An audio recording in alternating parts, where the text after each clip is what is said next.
High-level delegation mula sa tatlong sangay ng gobyerno magtutulungan para isulong ang interes ng bansa sa International Court. Tutuko ang mga kinatawan ng Pilipinas sa the Netherlands sa susunod na linggo para sa nakatakdang oral arguments. Ang ulat mula kay Elena Luna. Magtutulong-tulong ang tatlong sangay ng gobyerno ng Pilipinas para isulong ang interes ng bansa sa International Court.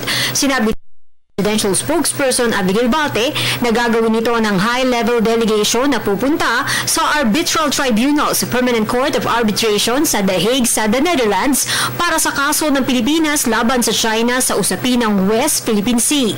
If it clearly shows the support of government for the case across the board, it's not only the executive, it's the legislative, it's also the judiciary, that it's a country effort.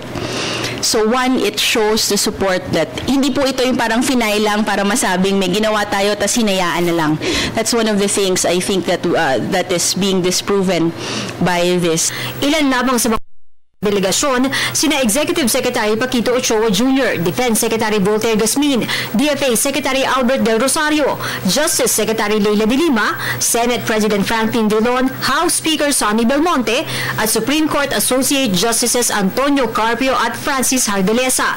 A lot of the members of the delegation have something to contribute to the discussions. These people have been part of the discussions on the dispute involving the West Philippine Sea, and they would also like to see the progress of our complaint, of our memorial before the tribunal.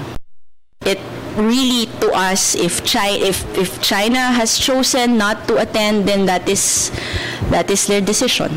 But for the government, we will fully support and see through these proceedings. Nakatakda ang hearing mula July 7 hanggang 13. Tatalakayin dito ang issue kung may jurisdiction ba o wala ang Arbitral Tribunal sa kaso ng Pilipinas laban sa China.